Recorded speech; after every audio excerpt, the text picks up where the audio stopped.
They refused her the test drive with a smile so polished it could have been a showroom feature. The salesman didn't say, "Because you're black." He didn't have to.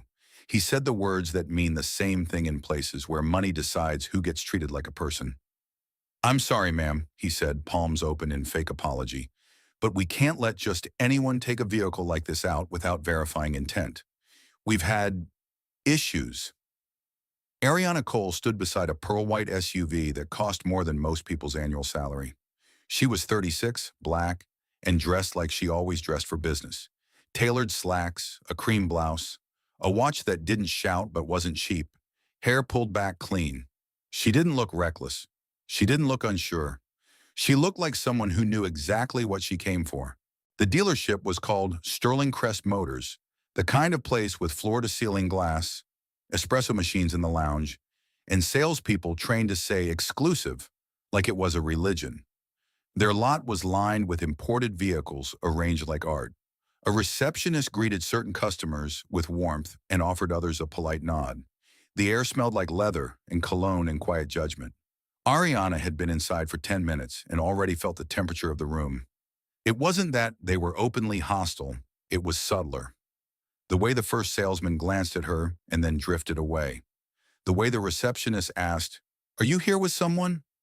The way two salesmen laughed softly near the finance desk while looking in her direction, like she was a story they'd already written. Ariana ignored it at first. She had learned how to move through white luxury spaces without absorbing every small insult as a wound. Because if you let that bitterness collect, it changes you. She didn't come here to fight. She came to buy a car. Specifically, she came for the Aurora LX Sport, the exact model and trim she wanted, with the panoramic roof and upgraded safety package. She'd researched it for weeks. She'd watched reviews. She'd compared specs. She'd spoken to two other dealerships. Sterling Crest had the exact color she wanted and, according to their online listing, the exact package combination. She also had a deadline. She was driving her mother to a specialist appointment in 2 weeks, and she wanted the new car before then.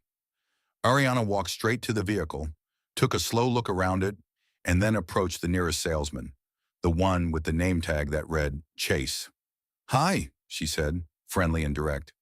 "I'm interested in the Aurora LX Sport. I'd like to test drive this one."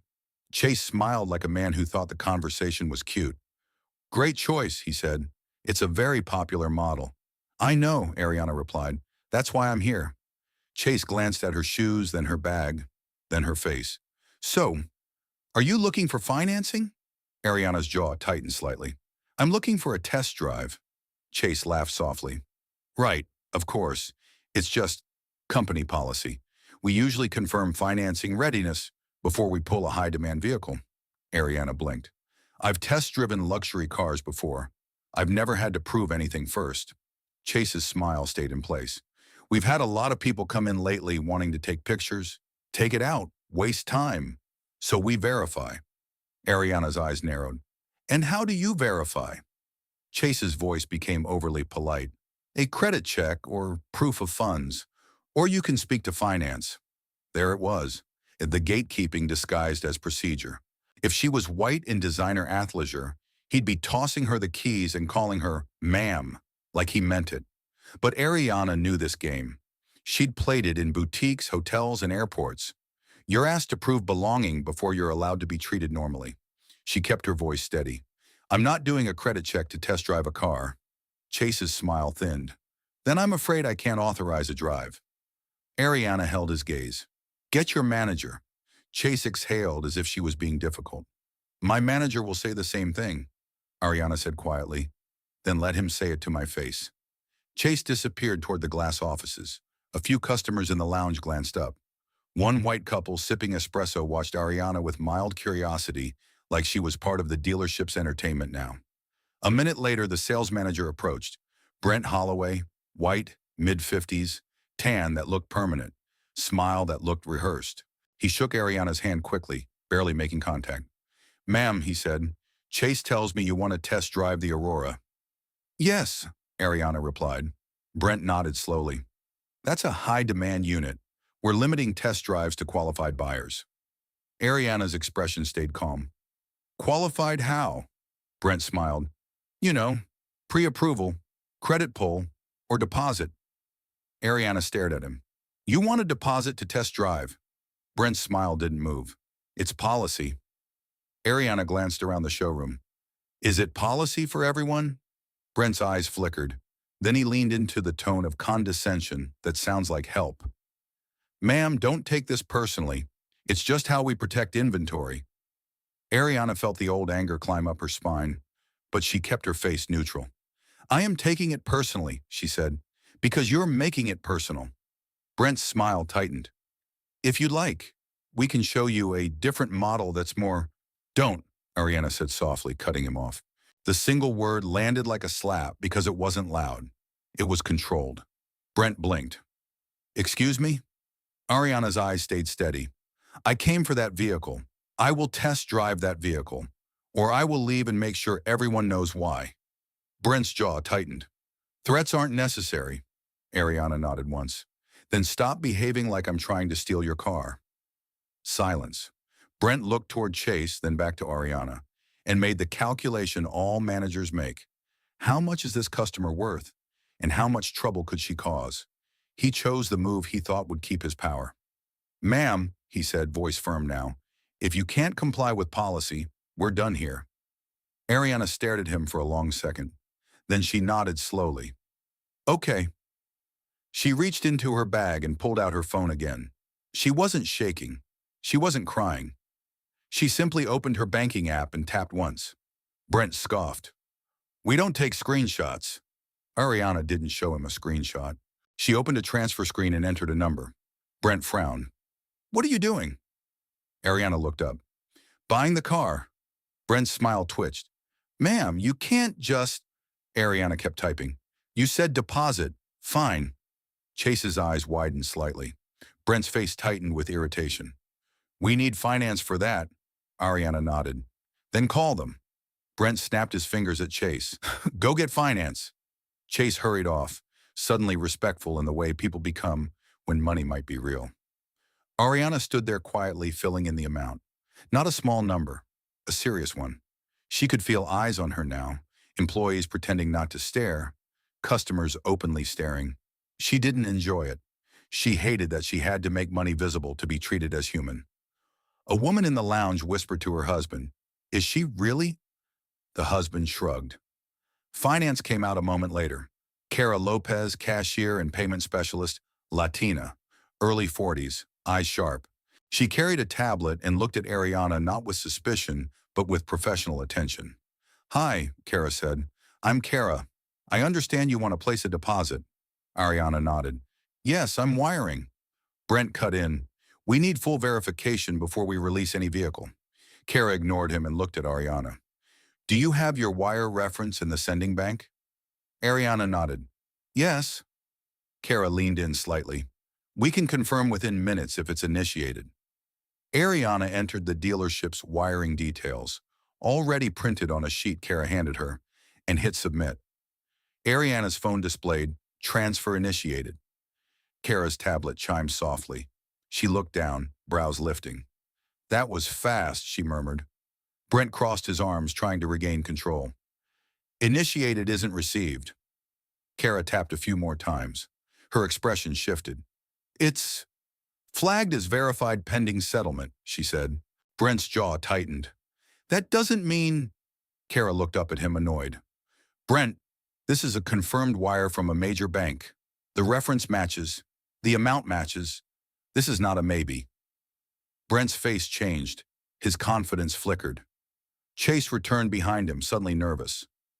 Ariana didn't gloat. She simply asked, calm and direct. Now can I test drive? Brent cleared his throat, voice weaker. We still have to. Standard procedure. Cara cut in, firm.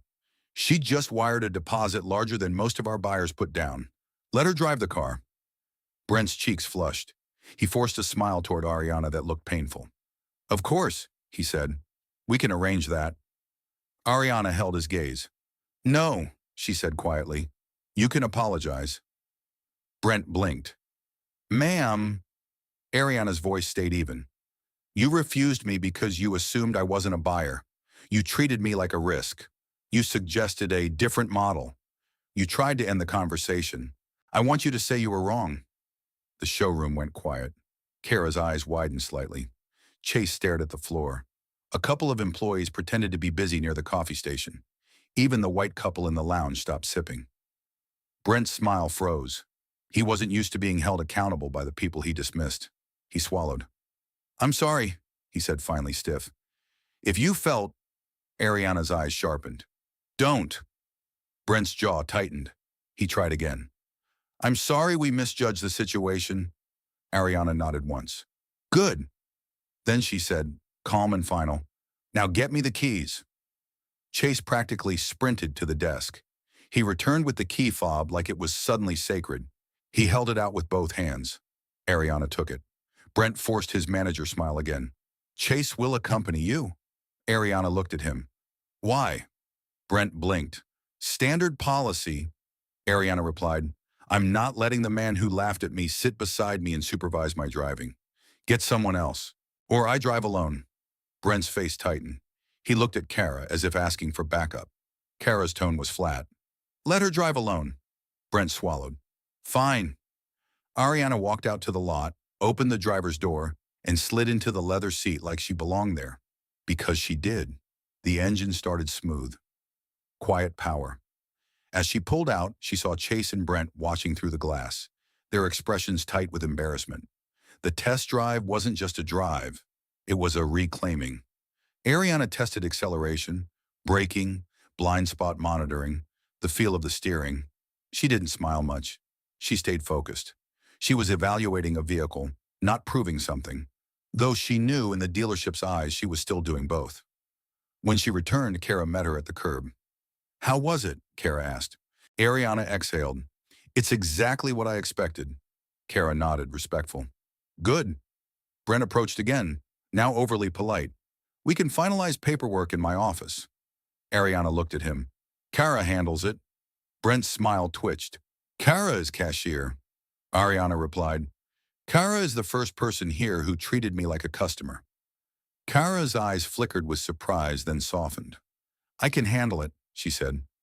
Brent had no choice but to step back. Inside, Ariana signed paperwork with calm precision. She paid the remainder. Wire settlement confirmed within the hour, exactly as Kara predicted. The dealership printed temporary tags. A detail crew wiped down the car like it was suddenly important to impress her. She watched it all with quiet clarity. They weren't improving service. They were repairing shame. Before Ariana left, she asked Kara, What's your corporate contact? Kara blinked. Corporate? Ariana nodded. I'm filing a complaint. Not about the car. About how I was treated before the wire. Brent stiffened. Ma'am, that's unnecessary. Ariana looked at him. No. What's unnecessary is you deciding who deserves a test drive. Kara quietly handed her a card. Ariana turned to leave, keys in hand, and stopped once at the glass doors. She looked back at Brent and Chase.